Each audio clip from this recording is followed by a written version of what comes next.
আমি গুরু, চলতে থাকি এক স্টেশন থেকে আরেক স্টেশন। এই লাল কুঠি আমার বাড়ি, আর এই কুঠির ব্যবসা নারী। ছোটবেলা থেকে এখানেই বড় হয়েছি। কি করি আর কেন করি জানি না, শুধু জানি আমার বেগম জান যা বলছে করতে হবে। রাশেদ কই তুমি? তোমারে বেচা দিয়া ভাইগে গেছে। সালা ভালোবাসাই এমন, চোখের সামনে খুন করে রেখে দিলেও খুনির খোঁজ পাবে না। আমি আপনার পায়ে পড়ি, আমারে ছাইরা দেন। যা করার এখান থেকেই করে নাও। তোমাকে যেখানে নিয়ে যাচ্ছি সেখান থেকে নিজের ইচ্ছা একটা নিঃশ্বাসও নিতে পারবে না। দয়া করেন আমারে, আমারে যাইতে দেন।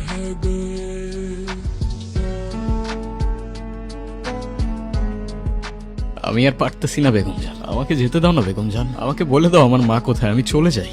আমারে কি তোর মা মনে হয় না? তুমি ভালো করেই জানো এই লালকুঠিতে তুমি ছাড়া আমার আর কেউ নাই, কিন্তু আমি আর পারতেছি না বেগম জান। সবকিছু আমার ভেতর থেকে আটকে আছে। আয় এদিকে আয়।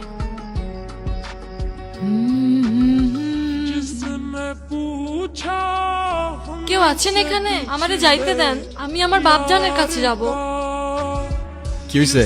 যতদিন পর্যন্ত তোমাকে বেঁচে দেওয়া না হচ্ছে ততদিন পর্যন্ত এটাই তোমার বাড়ি। আর বেশি অপেক্ষা করতে হবে না। তোমাকে কেনার জন্য এই শহরে হারামজাদার অভাব নেই। যত তাড়াতাড়ি সত্যটা মানবে তত তাড়াতাড়ি কষ্টটাও কমবে। বারবার আসবো না আমি বোঝাতে। কাল থেকে কিছু খায় নাই, এইভাবে চললে মারা যাবে। মরবে তো মরবে, আমাদের সাথে নিয়ে মরবে। খাবার দিয়ে গেছে, খাও নাই কেন? আমি খাবো না। কেন? না খেয়ে মরতে ইচ্ছা করতেছে নাকি? মরলে মরবো, আমার ইচ্ছা। এই লালকুঠিতে তোমার না, শুধু বেগম জানের ইচ্ছা চলে। কথাগুলো মগজে ঢুকাও। তোমার তো জ্বরে গা পুড়ে যাইতেছে, কাউরে বলো নাই কেন? গুরু, গুরু, কি হয়েছে কাকা? সকাল সকাল নাটক করতেছো নাকি কাকা? মুখ সামলায় কথা বল। মালিকরে ইজ্জত দিয়ে কথা বলতে হয়, ঠিক আছে? রোজ রাতে যে ইজ্জত বেচে তার আরো ইজ্জত লাগবো কাকা। পাংখা গজায় গেছে তোর অনেক না। দারোগারে ডায়লগ মারতে গেছিলি কেন? দারোগা যদি এখন কোনো কাহিনী করে, ঝামেলা করে, তাহলে জবাব কেটা দিব তোর মায়? মানা জানে মেরে দিব, লাশ ফেলে দিব, এখানেই পুঁতে দেবো সালা। ও তোমার সামনে আমারে মারার কথা বলতেছে আর তুমি বলতেছো আস্তে। আচ্ছা ঠিক আছে, মালার জন্য খুব ভালো একটা খদ্দের পাইছি, আমি ওরে নিয়ে আইতেছি। মালা কোথাও যাইব? মালার গায়ে প্রচন্ড জ্বর। বেগম জান, যারা ধান্দা করে তাদের বইলা দাও এই লালকুঠিতে কিছু নিয়মও আছে। বেগম জান, বেগম জান, তুমি কিন্তু কাজটা ঠিক করতেছো না। আমার উপর ভরসা নাই, তুমি এখন যাও। মালা সুস্থ হলে আমি জানাবো।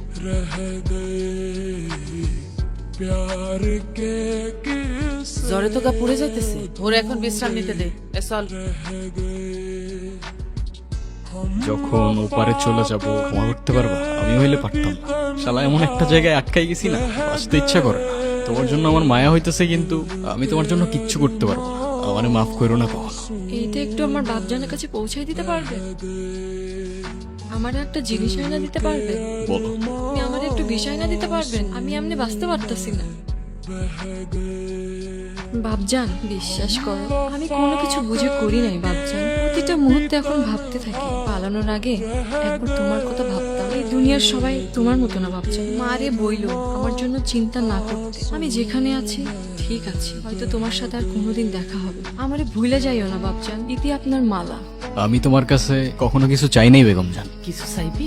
আমরা যদি একটা মেয়েরে ছাইরা দেই, আমাদের ধান্দায় কি খুব বেশি লস হয়ে যাবে বেগম জান? এই লাল কুঠির কিছু নিয়ম আছে। ছোটবেলা থেকেই তো নিয়ম মাইনে আসতেছি বেগম জান। একটা মেয়েরই কি ছাইরা দেওয়া যায় না? তোরে আমি আগেও বলছি, আবারও বলতেছি, আমাদের এইখানে দুইটা জিনিস খুব আমল করে রাখতে হয়। একটা হইতেছে চোখ, আর একটা মন। আর পারতেছি না তো আমল করতে বেগম জান। না চোখ না মন।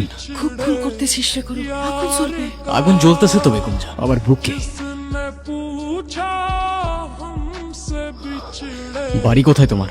আসিল ঠিক আছে, আজকে রাতে রেডি থেকো। আজকে রাতে মালারায় নিয়ে আসা। বললাম তো আজকে নেওয়া যাবে না, ওর প্রচন্ড জ্বর।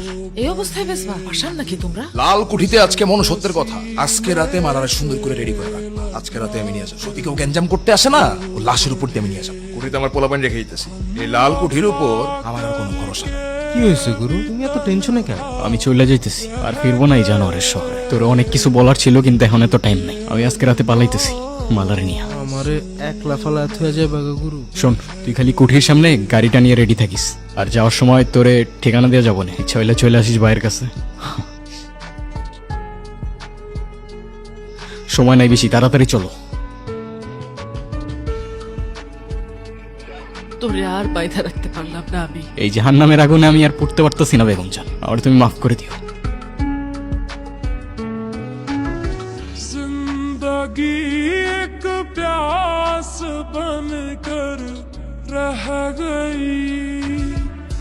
আমারে আপনি বাঁচাইলেন কেন?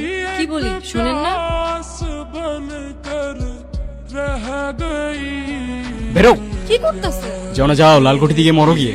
আমার কি, এইখানে মানুষ একবার মরে আর ওইখানে প্রতিদিন। তোমার কি মনে হয় এগুলোর পিছে কারা দায়ী? আমি? বেগম জান, লালকুঠি চালাই তো ওই মানুষগুলাই দিনের বেলায় যাদের মুখে ভদ্র মানুষের মুখোশ লাগানো থাকে। বাল আমার।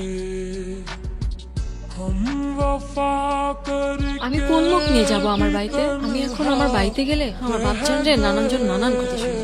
এত ফিলিং বাপজানের জন্য পালানোর সময় কোথায় ছিল? ভেবেছিলাম ভালোবাসার মানুষটার সঙ্গে ভালোই থাক, কিন্তু সে যে আমায় এত ভালোবাসে আগে জানতাম না। ক্ষুধা লাগছে, কিছু খাবা? পাউরুটি ছাড়া আর কিচ্ছু পাই নাই, চলবে? চলবে না, দৌড়াবে।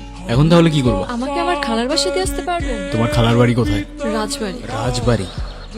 হ্যাঁ। সম্ভব না। কেন? রাজবাড়ি যাওয়ার জন্য একটাই রাস্তা আছে, সেটা শিকদারের এলাকা দিয়ে। আপনি আমার অনেক উপকার করছেন, আমার জীবন বাঁচাইছে। শেষবারের মতো এই উপকারটা করেন। চলো।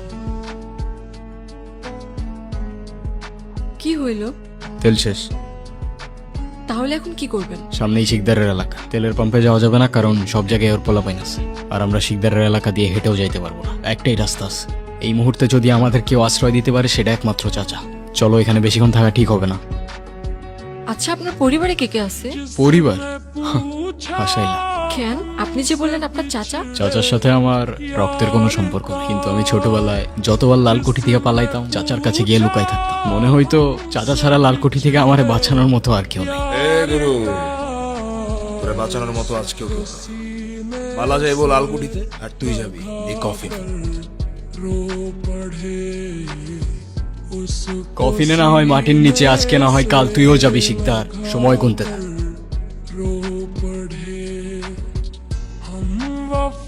গুরু, আমারটা খায়া কইরা বাইচা আসুস, আমারে চুবল মারতাছস। খোদার বান্দা, খোদায় খাওয়াইছে, খোদায় বাঁচাইছে। নিজেরে খোদা ভাবিস না, খোদা ছাড় দেয় কিন্তু ছাইরা দেয়।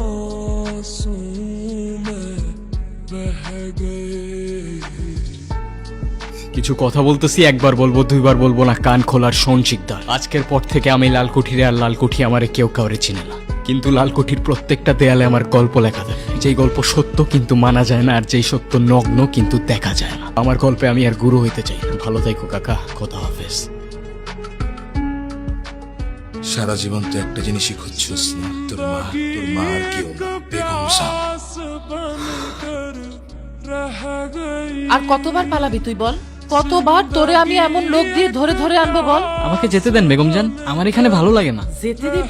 কোথায় যাবি? বাইরের দুনিয়ায়? আমি আমার মায়ের কাছে যাব। কোথায় তোর মা? পৃথিবীর কোথাও না কোথাও তো থাকবে আমার মা। কিন্তু তোর মা তো মরে গেছে। আমি আমার মায়ের কবরের পাশেই থাকবো, ওইখানেই ছোট্ট একটা ঘর বানাবো। সে তো পুরা পাগল রে। আরে বাইরের দুনিয়া তুই যদি যাস, তোরে তো মানুষের শকুনের মতো সিরের টুকরা টুকরা করে সুরে পালাই দিবে। এদিকে আর কখনো পালাবি না। তুই যদি আমার কাছে থাকিস, তোরে আমি সব সময় তোর মার পাশেই রাখবো। সত্যি। এই দুনিয়াতে সবাই দৌড়ায়, কেউ নারী, কেউ টাকা। তুমি আর আমিও তো কম দৌড়াইলাম না, সুখ পাইলাম কই। লালকুঠির রাজপুত্র ছিলাম আমি বেশ, সন্ধ্যা নামলেই হারায় গেল তোমার এলো।